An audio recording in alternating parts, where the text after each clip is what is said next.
On this special weekend, we sing thanks for those who let America be America again. Let it be the dream it used to be.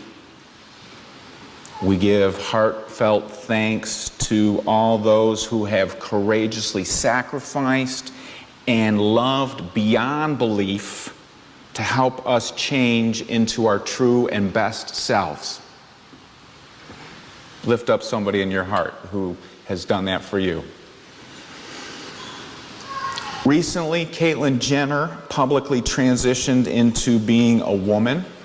Caitlyn grew up as a boy named Bruce, and we older folks remember Bruce as a world-class athlete, winning the decathlon gold medal in 1976. And younger generations don't have that marker, but they know Bruce as the husband and father on the Kardashian family on reality TV. And over the years, Caitlyn, as she now calls herself, came to accept, she says, my brain and soul are much more female than male.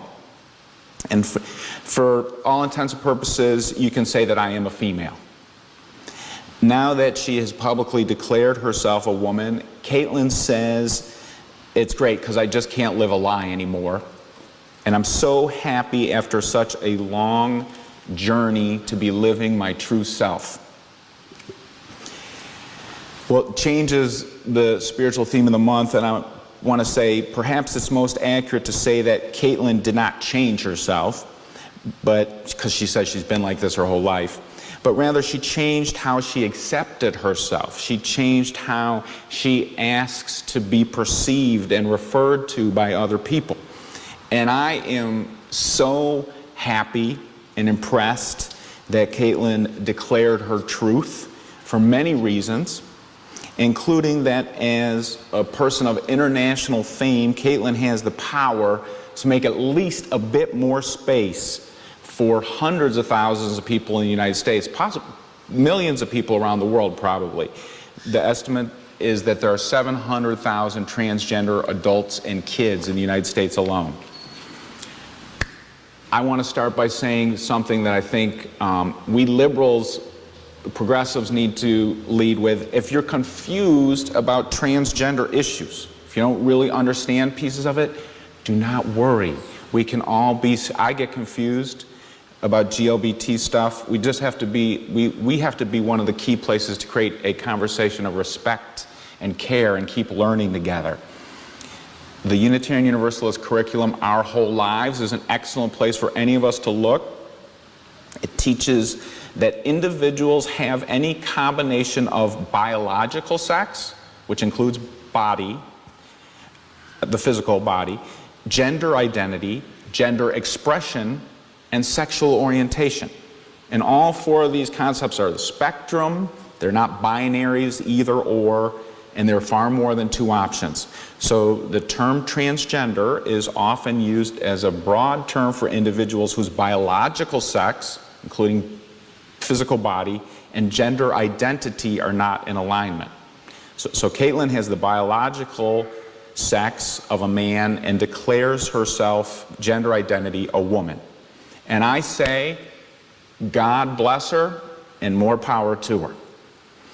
I know there is a lot of conversation in all parts about how this happened, how Caitlyn came out and declared her space. Some say the way she presents herself, a little bit dolled up, I didn't know how to say this in the pulpit, does not represent feminist ideals that many people want to promote. Some say they don't want this role model coming out of the Kardashian show, which is to some a shallow show. And so for me, on those two things, I say this is a great way to get into more communities who have not been thinking about transgender issues. This is not just in some little small idiosyncratic lesbian folk song circuit conversation. This is now out there. This is great. This is a lot more people talking about it. And some say it's a publicity stunt. Well, Bruce always was a marketing genius. The Wheaties box, the Kardashians, and Caitlyn's going to be a marketing genius, and once again, it'll get the conversation out there more. The privilege Caitlyn has with skin and money makes it easier for her than a poor person of color who's transgender.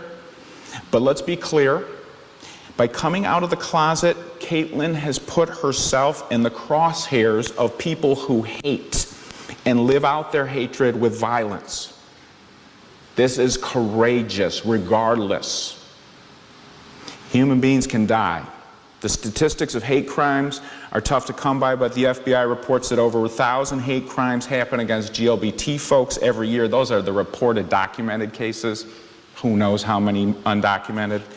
Caitlyn coming out is a call to action for the churches, the schools, the medical centers to change, improve our skills, our capacity to serve transgender folks respectfully and effectively. We have to keep learning and growing.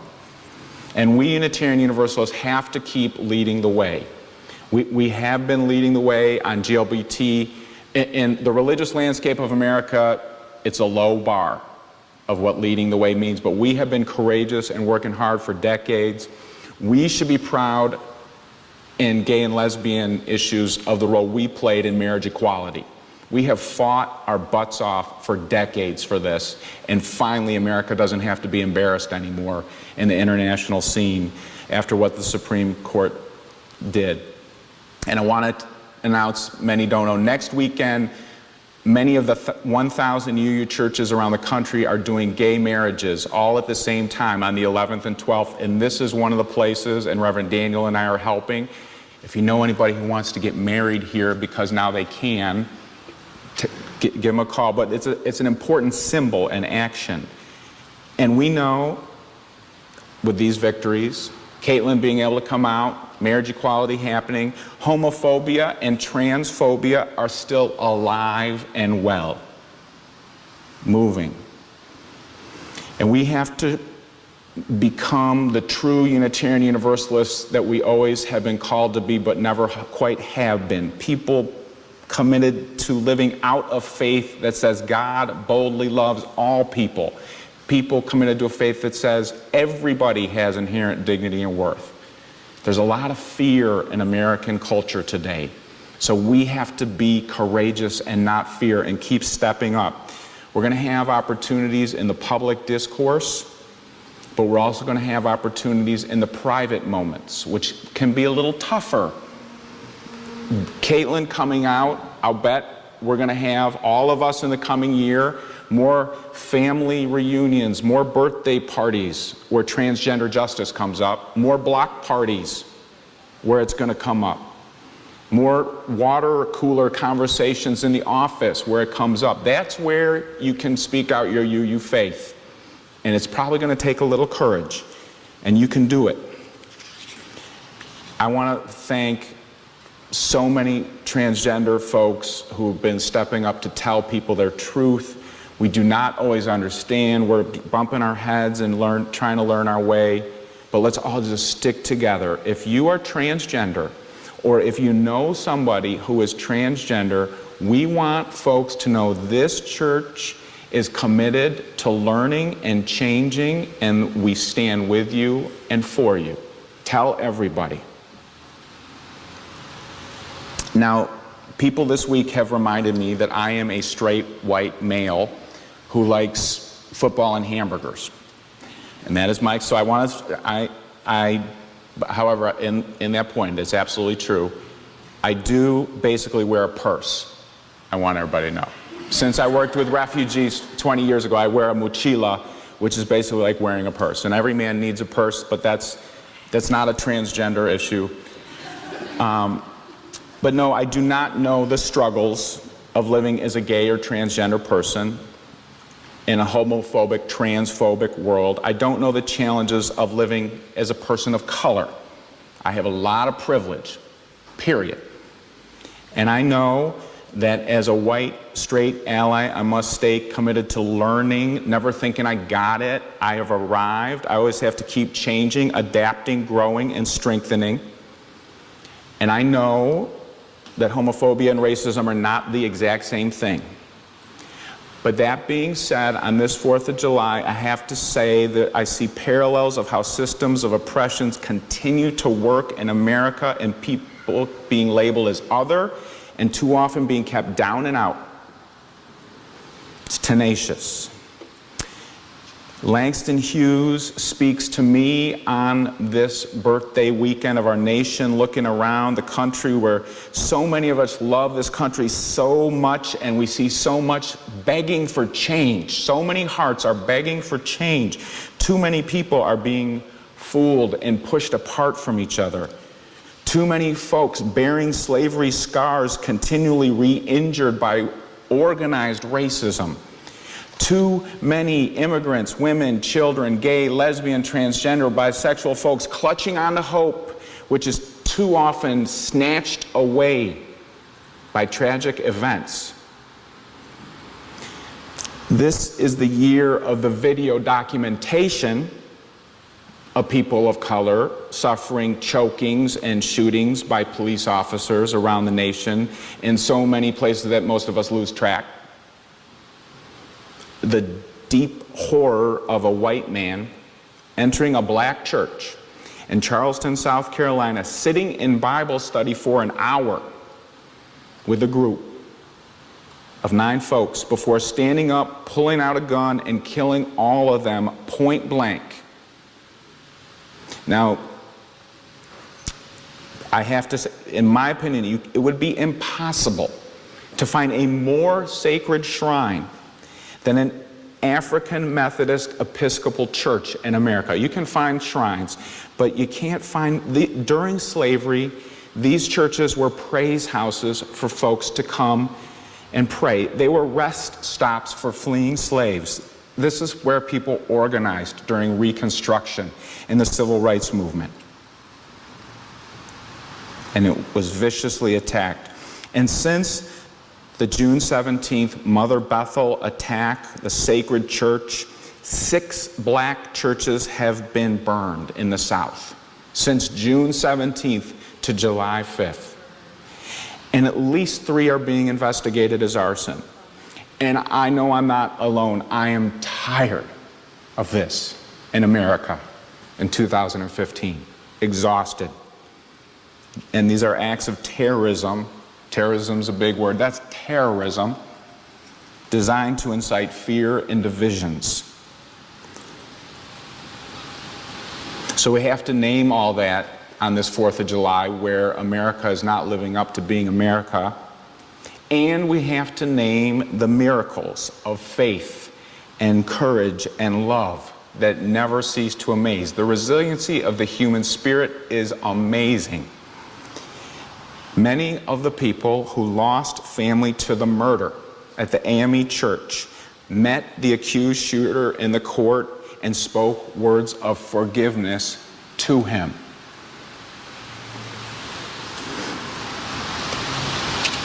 Miracles. Some people don't believe they meant what they said, or I absolutely believe what they said.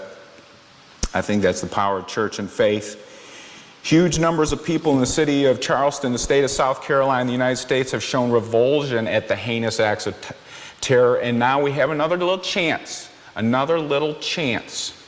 like post 9/11, to be in this period of more thoughtful, deep examination. The window is open. 9 days ago, President Obama preached the eulogy for Reverend Clementa Pinckney. Every American should watch that eulogy. The eulogy for the pastor who was murdered with his 8 congregants. President Obama said it would be a betrayal of everything Reverend Pinckney stood for to slip now into a comfortable silence. Once the eulogies have been delivered, once the TV cameras have moved on, to go back to business as usual. That's what we so often do. To avoid uncomfortable truths about the prejudice that still infects our society. To settle for symbolic gestures without following up with hard work for lasting change. It would be a refutation of the forgiveness offered by the families. That is how we lose our way again, the president said. And the president encouraged us to seek different directions than those. He said, justice grows out of the recognition of seeing others, ourselves in each other. Justice grows out of the recognition of seeing ourselves in the other. So if you're feeling powerless about what's going on in your country, just take the time during your day, in the coming days, and look people in the eye. Show them respect. Show them care. You can do that every day, just like little Leonardo. By acknowledging, the president said, by acknowledging the pain and loss of others and making the moral choice to change, we express God's grace. We all need to change. Change happens regardless, and we all need to change with courage and love into our true and best selves. I need to come out of the closet. Too often I hide behind my anger at homophobia and racism, and I need to show my tears and my vulnerabilities more. We need to keep changing. Take time this week and talk to someone about what do you need to change. What can you do to find some change in yourself? Let's all do that individual work. We need to change, keep changing into a church which more fully builds beloved community for all souls in the surrounding neighborhoods in which we serve. It's a blessing that this afternoon we open up our doors to homeless families and welcome them when they come in. They're a blessing to come into our church. 2 weeks. We're going to have folks staying with us as sacred guests. We need to keep doing that work. We need to keep advocating, like we did this year, for an increase in police training and accountability. We need to keep advocating and increasing the pressure, like we are, to reduce severe, ridiculous prison sentencing in a racist prison industrial complex which plays itself out in Philadelphia and Pennsylvania. We need to keep the pressure up to improve our public schools. The Confederate flag should be consigned to museums and history books. It should not be flown on respectful institutions anymore, as it represents a debasing of people and at least implicit support of violence against people of color. At General Assembly and for the last month, our church has been handing out these wristbands, Black Lives Matter, to Unitarian Universalists. This is one of our flags. It's up on the front. It's not coming down for a long time. Our congregation is getting a new banner for, it says USG, it will say USG supports marriage equality, love wins. That banner is going up as soon as it comes in. We're going to fly those flags, and we have wristbands. You can grab one if you want, and we'll be getting more to pass out to friends. These are symbols to show our commitment to doing the hard work of systematic change, seeking to make America a home where all people can be free to be themselves. The president ended his eulogy for Reverend Pinckney by singing Amazing Grace with the congregation. We will do the same now. It's 2:05 in your hymnal. Let's sing Amazing Grace as a way of embodying our prayers that America can be America again. We sing our prayer that America will be. Please stand as you're able.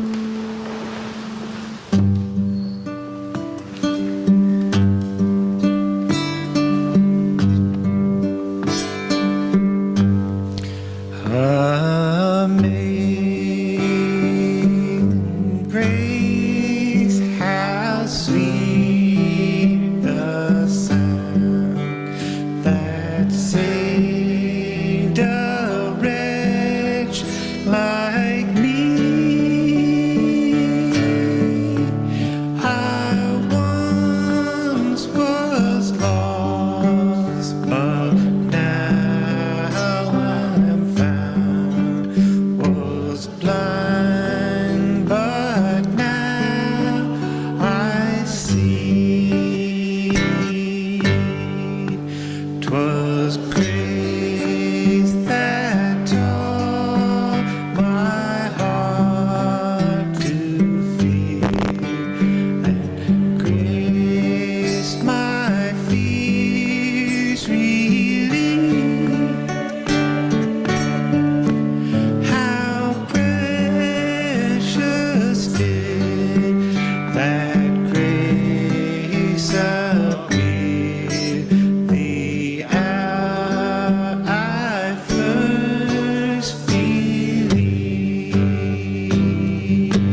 sudden we know this way to sing stars, sing it out. Then when we first begun,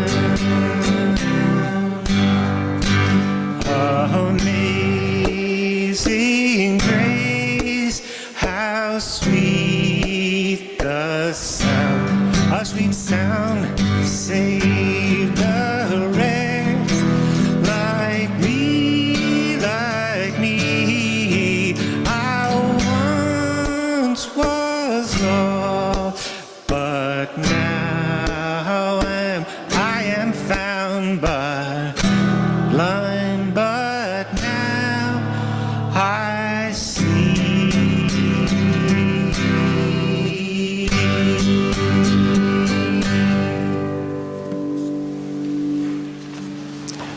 Dr. Martin Luther King Jr. said, change does not roll in on the wheels of inevitability, but comes through continuous struggle. And so we must straighten our backs and work for our freedom.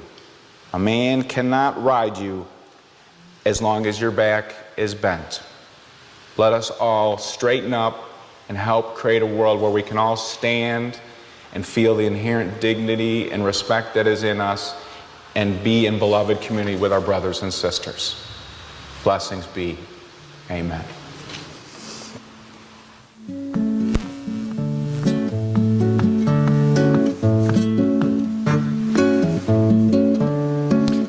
I was born at the river in a little tent, and just like the river I've been running ever since. It's been a long time coming, but I know change is gonna come.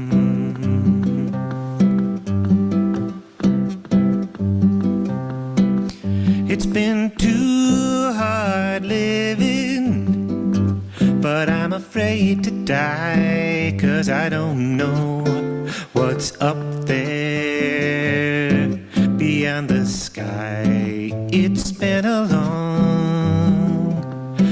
long time coming, but I know change gonna come.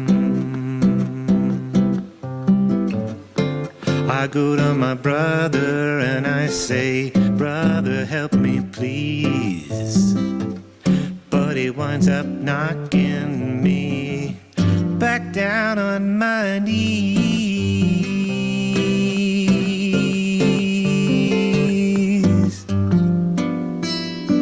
There've been times when I thought that I couldn't last for long, but now I'm able to carry on. It's been a long time coming, but I know change is gonna come. Change is gonna come. Change is gonna come.